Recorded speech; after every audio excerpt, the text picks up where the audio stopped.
বল ববি হাকিমের সাথে কি কথা হলো? অলরেডি দিদি আপনারা দেখেছেন যে আজকে আমাদের রিভিউ মিটিং ছিল। উনি সেখানে খুব দুঃখ প্রকাশ করেছেন এবং উনি নিজেই খুব উদ্বিগ্ন রয়েছেন এবং ক্ষোভ প্রকাশ করেছেন, কারণ উনি 98 থেকে দিদির সঙ্গে আছেন।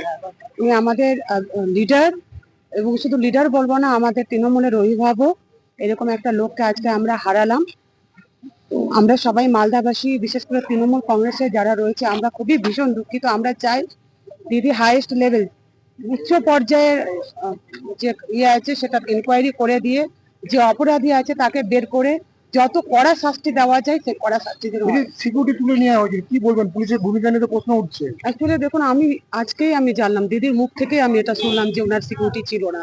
আমিও জানতাম না সিকিউরিটি তুলে কেন নেওয়া হয়েছিল। এটা থাকা উচিত ছিল, কারণ ওনারা কিছু কিছু লোক আছে ইংলিশ বাজারের যে যাদেরকে সিকিউরিটি দেওয়া উচিত। আমি বলতে পারছি না যে কেন তুলে নেওয়া হয়েছিল, এটা দিদিও ক্ষোভ প্রকাশ করেছেন। আইবিডিএম কি জন্য আছে তাহলে, যখন পুলিশ সুপারের কাছে কোনো খবর নাই?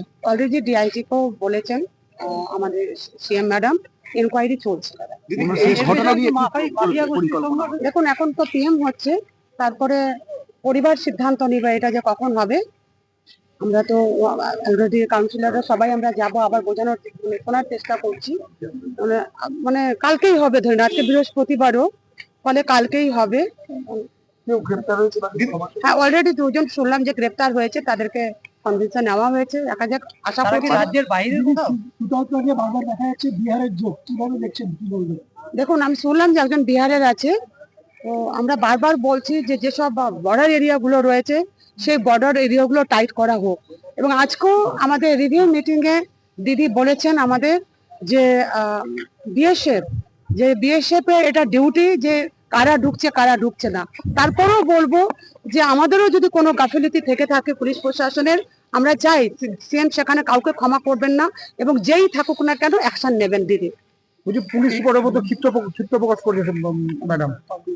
দেখুন, মালদায় যদি কিছু ঘটনা ঘটে তখন তো এসপিকেই আমরা ধরবো বা আমরা ডিএম কে ধরবো, এটা তো স্বাভাবিক ব্যাপার।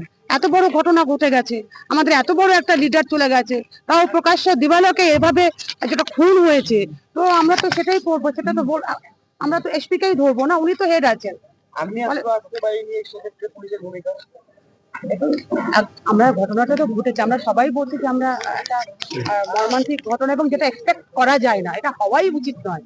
এবং প্রকাশ্য একদম ইংলিশ বাজার মিউনিসিপালিটি এরিয়াতে, এটা স্বাভাবিক আমাদের কাছে খুব বিরাট একটা ব্যাপার। এবং অলরেডি আমরা তো নিচু জায়গায় আছেন, যিনি পুলিশ মন্ত্রী, মুখ্যমন্ত্রী, উনি এই ব্যাপারটা নিজে হ্যান্ডেল করছেন।